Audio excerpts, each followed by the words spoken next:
ప్రతి తల్లికి కూడా బాలేని బిడ్డపై ప్రేమ మమకారం ఎక్కువ ఉంటుంది కదా. అయితే ఈ వరలక్ష్మి వ్రతానికి కూడా ఆర్థిక సమస్యలతో ఇబ్బంది పడే వాళ్ళకి ఏదన్నా ఒక మంత్రం చిన్నది ఏదన్నా చెప్తారా అమ్మ వాళ్ళకి ఉద్దేశించి? తప్పకుండా అమ్మ. ఈ శ్రావణ మాసం అంతా కూడా ఎందుకంటే ఏ ఇబ్బంది అయినా ఉండొచ్చు, కానీ ఆర్థిక ఇబ్బందులు చాలా బాధ పెడతాయి. శ్రీ సూక్తం చదువుకుంటూ కుంకుమార్చన చేసుకోండి ప్రతిరోజు అమ్మవారికి. పౌర్ణమి నాడు ఇంకా విశేషం. అలాగే ఈ వరలక్ష్మి వ్రతానికి కానీ శ్రావణ శుక్రవారాలు 4 శుక్రవారాలు కానీ అమ్మవారికి బిల్వాలతో అర్చించింది. బిల్వాలతో లక్ష్మీ అష్టోత్తరాన్ని చేసుకుని ఆ బిల్వాలన్నీ సేకరించి ఎండబెట్టి పొడి చేసుకుని బొట్టులో కలుపుకుని పెట్టుకోండి విభూతిలాగా. మంచి లక్ష్మీ ప్రాప్తి, లక్ష్మి శుభం అనమాట. కొన్ని దరిద్రాలు దూరం అవుతాయి దానివల్ల. బిల్వాలతో అమ్మను అర్చించడం వల్ల చాలా విశేషమైన ఫలితం ఉంటుంది. ఇప్పుడే చెప్పాను కదా, బిల్వాటవీ మధ్య లసత్సరోజే సహస్రపత్రే సుఖసన్ని విష్ణాం అని ఉంటుంది. అంటే ఆ బిల్వ వృక్షం యొక్క మధ్యలోనే అమ్మ ఉంటుంది. బిల్వాలంటే అమ్మకి చాలా ఇష్టం. అందుకని ఆ బిల్వాలతో అమ్మకి అర్చన చేయడం ద్వారా దారిద్ర్య బాధలు పోతాయి. అందరూ శ్రీ సూక్తం చదవలేము అనుకుంటే కనీసం ఈ బిల్వాలతో చక్కగా అష్టోత్తర శతనామాల్ని పూజ చేసుకోండి. అది సులువుగా ఉంటుంది కాబట్టి ప్రతి ఒక్కరు చేసుకోవాలి.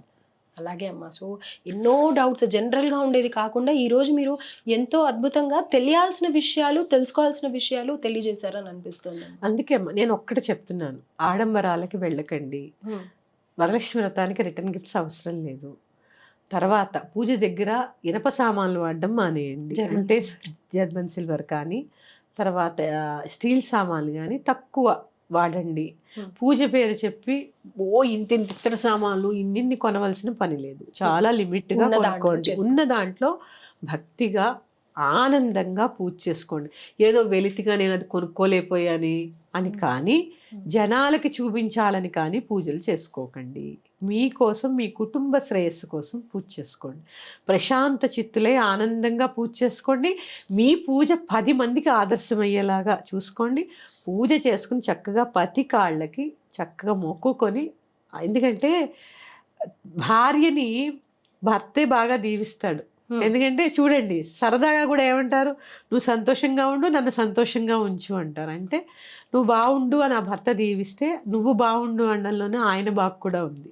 అందుకని చక్కగా భర్త కాళ్ళకి నమస్కారం చేసి చక్కగా అక్షతలు వేయించుకోండి. ఇంట్లో పెద్దవాళ్ళకి కూడా, అత్తమామలకి తల్లిదండ్రులకి కూడా చక్కగా నమస్కారాలు చేసుకోండి. పిల్లలకి కూడా అలవాటు చేయండి.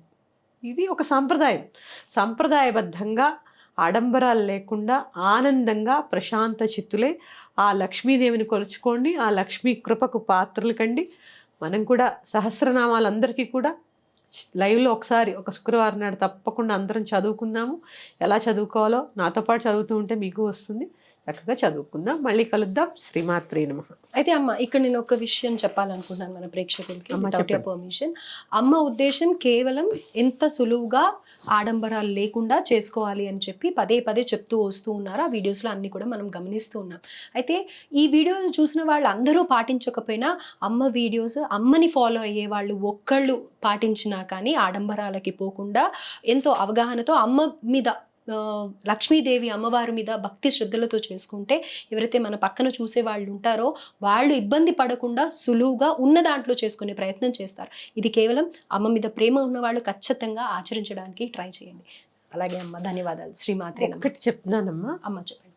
గురువు చెప్పేది 1000 మంది వింటున్నప్పుడు 999 మంది నవ్వుకుంటారు, కానీ ఒక్కళ్ళు వింటారు.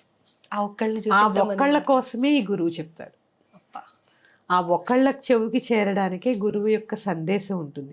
ఈ 999 నవ్వే వాళ్ళని గురువు చెప్పరు. గురువు వాళ్ళ కోసం చెప్పరు. ఆ ఒక్కరు ఎవరైతే వింటారో వారి కోసమే గురువు నుంచి ఆ మాటలు వస్తాయి. ఇదైతే సత్యం. నేను అనుభవపూర్వకంగా తెలుసుకున్నది, అనుభవమైనదే నేను చెప్తున్నాను.